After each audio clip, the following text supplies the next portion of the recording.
Students, you're welcome to this video of doctor Anita Kothari. बच्चों, अपन ने electronegativity versus hardness and softness पढ़ा था।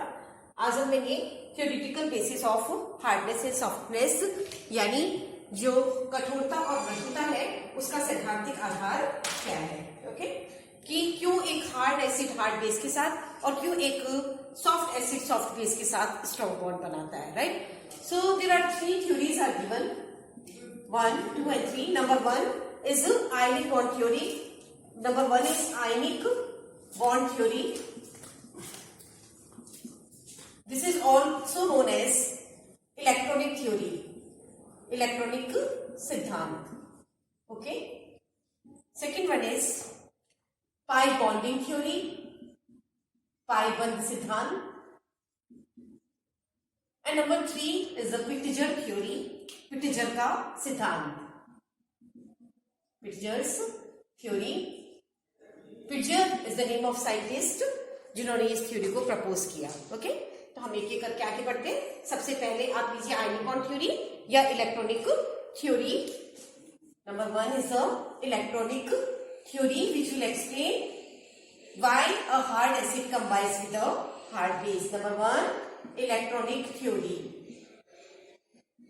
Okay, according to this theory, a hard acid prefer to combine with a hard base because there is a strong electrostatic force of attraction between positively charged metal and negatively charged ligand. यानी इस सिद्धांत के अनुसार क्योंकि एक hard acid होता है उसका आकार बहुत छोटा होता है, एक हार्ड बेस है उसका आकार भी छोटा होता है, और आपको मालूम है कि जितना छोटा साइज होता है उतना ही ज्यादा इलेक्ट्रोस्टैटिक फोर्स ऑफ अट्रैक्शन होता है, right.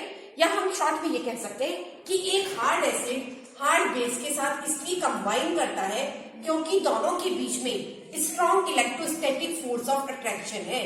Strong electrostatic force of attraction, force of attraction यानी इनके बीच में प्रबल विद्युत आकर्षण पाया जाता है. Got it. तो पहला पॉइंट यही हुआ कि हार्ड एसिड हार्ड बेस को इसलिए प्रीफर कर रहा है क्योंकि दोनों के बीच में मजबूत आयनिक बंध है. ओके, अब इसमें आप एग्जांपल्स लिख सकते हैं. हार्ड एसिड आपको वेल नोन है, जैसे lithium plus, sodium plus are the examples of some hard acids. Similarly O2 minus, hydroxide and fluoride are some examples of hard bases. Okay, सबसे पहले साइंटिस्ट थे मीसल्स एंड कोवर्कर्स. नोट करिएगा, मीसल्स and coworkers, यानी इनके साथियों ने हार्ड एसिड और हार्ड बेस पे काम किया था. और एक इक्वेशन उन्होंने दी है जिसे अपन मीसल्स इक्वेशन भी कहते हैं. और वो इक्वेशन क्या है लिखिएगा आप, वो है आपकी p K that is minus log K equals ax plus by plus c. ध्यान से देखिएगा. This equation is given by scientist मीसल्स and coworkers where k is the equilibrium constant. k क्या है? साम्यावस्था स्थिरांक, या हम इसे फॉर्मेशन कांस्टेंट भी कह सकते हैं, यानी किसी संकुल के बनने का स्थिरांक है. Okay, a b and c ये तीनों जो पैरामीटर्स हैं, these parameters are related with the ligand, है ना. तो आप चाहे तो लिख लें A and B are the parameters of ligands. Parameters of ligand, यानी ये लिगेंडों के पैरामीटर है. Okay, X and Y are the parameters of metal ion. Parameters of metal ion, यानी धातु के पैरामीटर है. Okay, C is a constant. C एक स्थिरांक है which is related with ligand. C is a constant of ligand. Okay? यहां तक आपको समझ में आया कि X और जो Y कैपिटल हमने लिया है, ये आपका Y कैपिटल कर देती हूं मैं. ये है पैरामीटर्स आपके मेटल के. A एंड B है पैरामीटर्स लिगेंड के, and C is a constant for ligand. Okay, तो इन लोगों ने क्या ऑब्जर्व किया? इन्होंने क्या ऑब्जर्व किया कि फॉर, सबसे पहले अगर मैं Y की वैल्यू ले रही हूं, किसकी ले रही हूं? Y की वैल्यू. तो आप समझ सकते हैं दिस इज फॉर मेटल्स, है ना. And metals are what? These are acids. Got it ना. ये बता ही चुकी हूं कि metals are positively charge hence they accept electron pair, so these are acids, whereas ligands are bases. Okay, तो इन्होंने ये ऑब्जर्व किया कि सबसे पहले आप लिखिएगा बॉर्डर लाइन जो एसिड्स होते हैं, बताया था ना मैंने, सीमावर्ती, जो कि ना तो हार्ड होते हैं और ना सॉफ्ट होते हैं बल्कि बीच वाले होते हैं। जो बॉर्डर लाइन एसिड्स होते हैं उनकी जो वैल्यू है y की, इसकी वैल्यू y, वो होती है in between 2.8 to 3.2। Got it? क्या कैसे याद करोगे कि जो बॉर्डर लाइन एसिड्स है, सीमावर्ती अम्ल है, उनकी y की वैल्यू है 2.8 से लेके 3.2, है ना। अब it's now very simple, if the value is less than 2.8, got it, अगर इसका मान 2.8 से कम है then it will be hard acid. आ रहा है समझ में? और अगर इसकी वैल्यू 3.2 से क्या है, समझ गए क्या, ज्यादा, then it will be soft acid. आपको ये बात पूरी टेबल आराम से समझ में आ गई होगी। हम y की वैल्यूज बता रही हूँ मैं आपको, है ना। y आपको मालूम है it is related with metal ion, वो मेटल आयन से संबंधित है, इसका मतलब वो एसिड से संबंधित है। ओके, हमने पहले बॉर्डर लाइन वाली वैल्यू याद करी है, यानी सीमावर्ती अम्लों के लिए इसकी जो मान होता है वो 2.8 से लेके 3.2 के बीच होता है। जो हार्ड एसिड्स होती हैं उनकी वैल्यू 2.8 से कम होती है और सॉफ्ट एसिड की वैल्यू क्या होती है, 3.2 से ज्यादा होती है, राइट। अब आप देखिए y के साथ कौन जुड़ा हुआ है, देखिए यहाँ पर B जुड़ा हुआ है। Similarly I will also give you the values of B। तो अब आप समझ गए होंगे B is related with ligands, और लिगेंड्स क्या होते हैं, बेसिस होते हैं। तो हम सॉफ्ट बेसिस और हार्ड बेसिस के लिए B की वैल्यू देंगे। Okay, again our pattern will be the same, means first we will write the value of borderline base, borderline base सीमावर्ती क्षार के लिए B का जो मान होता है it is in between 3 to 5। कितना होता है, 3 से 5 के बीच होता है। तो आप समझ ही गए, क्या समझे बताइए। जो हार्ड बेस है उसका जो मान है वो क्या होगा, 3 से कम होगा, और जो सॉफ्ट आपका जो बेस है उसकी वैल्यू क्या होगी बताइए, 5 से ज्यादा। Got it? है ना, आपको क्लियर हो गई होगी बात कि अगर 3 to 5 है तो बॉर्डर लाइन है, और 3 से कम है तो वो हार्ड है, और 5 से ज्यादा है तो वो क्या हो गया, सॉफ्ट है। ओके, एक चीज और यहाँ पे मैं बताऊं आपको, here X is related with the electronegativity of metal ion. ध्यान से सुनिएगा, इस वर्ड को समझिए। X जो है, this gives us the value of electronegativity of metal ion, यानी अगर धातु की विद्युत ऋणता अगर ज्यादा है तो X की वैल्यू भी ज्यादा होगी। इसको आप इस तरह से आराम से समझ सकते हैं। If we see the value of X in Irving William series, आपको बताया था मैंने मेरे पहले वाले लेक्चर में कि इरविन विलियम सीरीज क्या होती है। देखिएगा, manganese, iron, cobalt, nickel, copper, अगर मैं इनके सबकी सेकेंड ऑक्सीडेशन स्टेट ले रही हूं, गॉट इट, तो आप देखेंगे कि this is the Irwin William series, Irwin Williams, है ना। Irwin William is again the name of the scientist. तो आप यहाँ पे देखेंगे कि इरविन विलियम सीरीज में जैसे जैसे हम मैग्नीज से कॉपर की तरफ मूव करते हैं, then the stability of complexes increases, stability of complexes increases, जो संकुल है उसका स्थायित्व बढ़ता है, राइट। तो जिस सीरीज में संकुलों का स्थायित्व बढ़ता है उसी सीरीज में हम क्या देखते हैं कि the value of X also increases. Got it? क्यों? क्योंकि मेटल का साइज छोटा हो रहा है, उसकी इलेक्ट्रॉन लेने की टेंडेंसिटी बढ़ रही है, और इसी वजह से उसकी विद्युत ऋणता भी बढ़ रही है, और कॉम्प्लेक्सेस का स्टेबिलिटी भी बढ़ रही है। Okay, so this is the first theory which we discussed here is the electronic theory, which states that a hard acid forms a strong bond with hard base due to the strong ionic attraction between these two metal ion and ligand. Okay, now we come to our second theory, and second theory is the pi bonding theory. Pi bonding theory. Okay, according to pi bonding theory, ध्यान से सुनिएगा and try to understand it. A hard acid forms a strong pi bond with a hard base and a soft acid forms strong pi bond with a soft base. देखो यहां तक आप पहला point note करिएगा, क्या बोला मैंने कि एक हार्ड एसिड हार्ड बेस के साथ और एक सॉफ्ट एसिड सॉफ्ट बेस के साथ पाई बॉन्ड बनाता है, राइट। अब हम इसकी बिल्कुल लॉजिक पे जाते हैं। If you remember I told you that in case of hard acid number of d electrons are very less. याद करिएगा, हार्ड एसिड में डी इलेक्ट्रॉन्स कम होते हैं, डी इलेक्ट्रॉनों की संख्या बहुत ही कम होती है, यानी वो मैक्सिमम 7 तक हो सकती है। या मैं ये कह सकती हूँ hard acids are having vacant d orbital. क्या होती है इनके पास में? Vacant d orbitals. यहां तक आपको समझ में आया है ना? जो हार्ड एसिड्स होते हैं उनके पास खाली डी कक्षक होते हैं because they are having less number of d electrons, right. Now come to hard bases. अब आप हार्ड बेसिस पे आइए, है ना। Hard bases are well known to us, और जैसे फ्लोराइड है, ऑक्साइड है, हाइड्रोक्साइड है, all are hard bases, है ना। तो you see here that these all hard bases are having filled p orbital, filled p orbital। बोलो ये बात समझ में आई कि नहीं आई? इनके पास भरे हुए p कक्षक है। कैसे भरे हुए? देखो अगर आप फ्लोरीन का कंफिगरेशन लोगे तो आप क्या देखोगे कि इसकी p ऑर्बिटल में एक इलेक्ट्रॉन लेस है ना बेटा। अब क्या हुआ कि अगर हम फ्लोराइड लेंगे तो एक इलेक्ट्रॉन और डाल देंगे, डाल दिया, means it is having field p orbital, got it. Similarly oxide is also having field p orbital. तो अब आप मेरी बात समझ में आ गई अभी कि यहाँ तो हार्ड एसिड के पास वेकेंट p ऑर्बिटल है और यहाँ पर हार्ड बेस के पास क्या है? फिल्ड p ऑर्बिटल है, राइट। तो हार्ड बेस की फिल्ड p ऑर्बिटल से इलेक्ट्रॉन कहाँ डोनेट हो जाएंगे?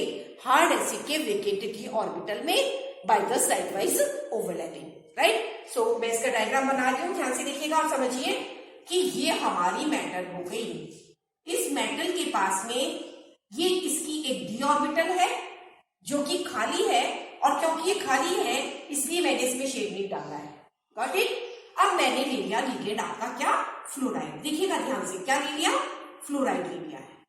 फ्लोराइड के पास में आपके अंदर क्या देखा? It is having p orbital which is filled. Since it is filled I am giving shade in this orbital, got it? So this is the filled p orbital of fluoride and this is the vacant d orbital of metal ion, got it? है ना। और sigma bond तो definitely पहले बनेगा ही। अब side wise overlapping हुई, plus से plus ने ओवरलैप किया, है ना। अगर प्लस ने प्लस के साथ ओवरलैप किया तो this is the pi bond formation, got it. Pi bond बना है जिसमें लिगेंड की जो फील्ड p ऑर्बिटल है उसने मेटल की वेकेंट d ऑर्बिटल को इलेक्ट्रॉन डोनेट किया है and there is the pi bond formation, got it. अब आप आ जाइए इसकी उल्टी बात पर। उल्टी बात क्या हुई अपनी बताइए।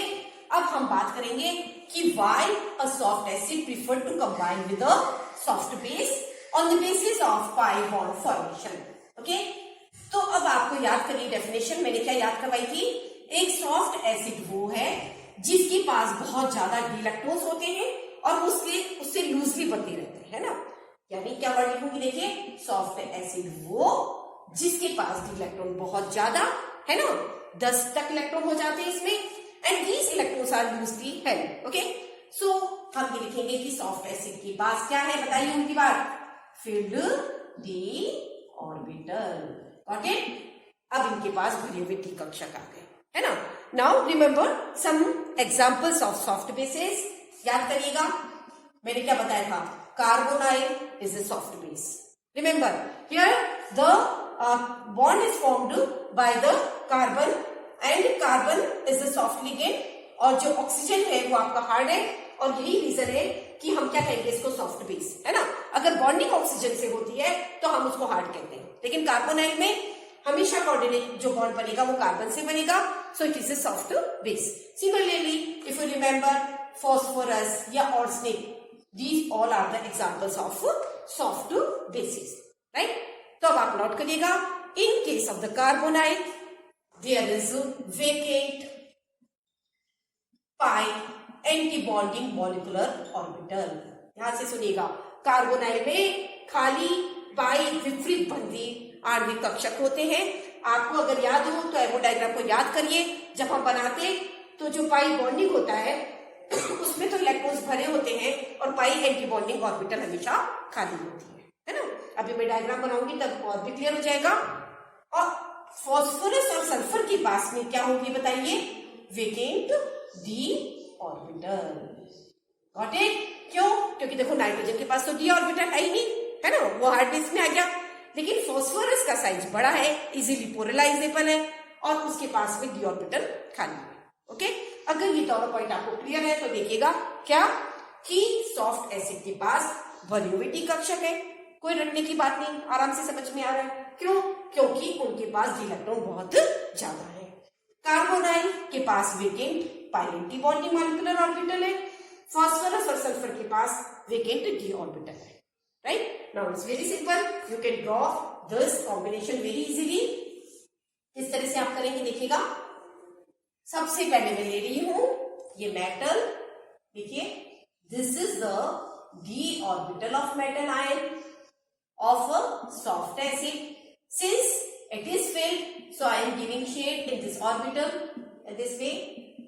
ये तो आपको मालूम है, two diagonally opposite lobes are having same sign, तो two negative and two lobes में positive. Okay?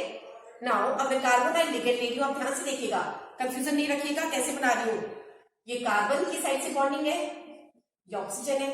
सबसे पहले वो सिग्मा तो बनाएगी जो बना ही लिया उसने। Okay, now see the shape of pi anti-bonding molecular orbital. ध्यान से पहले आप ऑब्जर्व करें, then I will explain this. है ना? Look here, since it is a vacant orbital, so I am writing here vacant pi anti-bonding molecular orbital. अब पहले तो आप मुझे बताइए कि ये तो समझ में आ गया कि ये भरी हुई है, ये खाली है, सो इनकी ओवरलैपिंग से पाई बॉन्ड बन गया, है ना। And this is example of a soft base. लेकिन क्या आप इस शेप को समझ पा रहे हैं vacant pi anti bonding molecular orbital के? Try to understand. देखिए मैं साइड पे बता रही हूँ आपको, देखो pi bond is formed by the side wise overlapping of orbitals, इस तरह से। This is the side wise overlapping of p orbital, right. Whenever pi bonding orbital is formed, तो आप देखो प्लस प्लस के साथ ओवरलैप कर रहा है, माइनस माइनस के साथ। So this is the shape of pi bonding molecular orbital. देखिएगा, right? But if I want to draw the shape of pi anti-bonding molecular orbital, then I have to reverse the sign. And if I reverse the sign, then what will happen? Look here. यहाँ देखिएगा, ये तो plus ही रहेगा, ये minus रहेगा, but here sign is changed. It will become minus and it will become plus. And they will repel to each other. So इस तरह से मैंने इसका शेप बनाया है, तो आप समझ गए this is the shape of pi anti bonding molecular orbital जो कि मैंने बनाया। देखिए यहाँ प्लस माइनस, यहाँ पे रिवर्स कर दिया, माइनस और प्लस। Got it? अब मैं दूसरा कॉम्बिनेशन अभी किसका बताया था मैंने, मेटल का ओवरलैपिंग हमने करी है किसके साथ, फॉस्फोरस की डी ऑर्बिटल के साथ। तो again the same way, this is the metal ion d orbital, since it is filled, so I am giving shade in this orbital. Okay, now here I am writing phosphorus atom, या भी कुछ भी लिख लीजिए, मैंने phosphorus लिखा है, ये phosphorus की d orbital बनाऊंगी मैं। देखिएगा ध्यान से, this is the d orbital of phosphorus atom. Again इस बात का ध्यान रखिए, अगर ये प्लस है तो इधर प्लस रखिए और ये माइनस है तो इधर माइनस रखिए। मैंने शेड नहीं डाला, समझ गए क्यों? Because this is vacant. Got it? तो आप लिख लीजिए this is vacant d orbital of phosphorus and this is the field D orbital of metal ion. Got it? तो देखो ये फिल्ड है, ये वेकेंट है, तो व्हाट विल हैपन, ये पाई बॉन्डिंग है और इसमें मेटल से लिगेंड पे इलेक्ट्रॉन जा रहे हैं, है ना, और यही रीजन है कि इनके बीच में स्ट्रॉन्ग बॉन्ड बन रहा है। Got it? तो ये कॉम्बिनेशन भी आपको समझ में आ गया होगा। Now we come to the last theory of this hard and soft combination and that is the Pitzer's theory. The name is due to the scientist Pitzer. Okay, now according to Pitzer के अनुसार अगर हम ये equation देखें, E L equals -3/4 I alpha square r⁻⁶। पहले आप equation देख लीजिएगा, ये आपकी वेल नोन इक्वेशन है। कहां पर याद करिएगा, वोन डर वाल्स फोर्सेस में। Okay, EL equals -3/4 I alpha square r⁻⁶। आप नोट करते जाइए, मैं बोल रही हूं EL is the London dispersion energy, London प्रकीर्णन ऊर्जा। Got it? I is the ionisation energy, ion की ऊर्जा। Got it? Alpha is the polarisability, यानी कि ध्रुवणता। इस पॉइंट को आप नोट करिएगा, अल्फा इज द पोलराइजेबिलिटी यानी कि ध्रुवणता। Okay, r is the distance between adjacent molecule और एटम, जो पास पास मॉलिक्यूल और एटम है उनके बीच की दूरी है। Got it? तो कुल मिलाकर EL equals -3/4 I alpha square upon r⁻⁶। आपको मालूम है पोलराइजेबिलिटी अल्फा क्या होती है, जितना बड़ा आकार होगा वो उतना ही आराम से ध्रुवित होगा। Got it? और जितना बड़ा आकार होगा, मैं लिख लेती हूँ बिग साइज मोर पोलराइजेबिलिटी, आराम से ध्रुवित होगा। और आपको ये वर्ड में बार बार कह रही हूं, जब से मैंने चैप्टर शुरू किया है, क्या, जितनी ज्यादा पोलराइजेबिलिटी, जितनी ज्यादा ध्रुवणता, उतनी ज्यादा क्या बताइए, सॉफ्टनेस, मृदुता। Got it? और अगर आकार छोटा है, आसानी से ध्रुवित नहीं हो रहा है, तो हम क्या कहते हैं कि वो हार्ड है। तब आप मेरी बात समझ गए होंगे। क्या बताइए कि एक सॉफ्ट एसिड के लिए, ध्यान से सुनिए, सॉफ्ट एसिड के लिए अल्फा का मान क्या, ज्यादा। Got it? Similarly for a soft base alpha is more.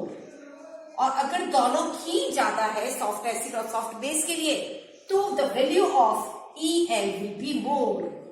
Note करिए, EL का मान ज्यादा होगा, यानी लंदन डिस्पर्सन एनर्जी ज्यादा निकलेगी। और जितनी ज्यादा लंदन डिस्पर्सन एनर्जी होगी, that will be form stable bond.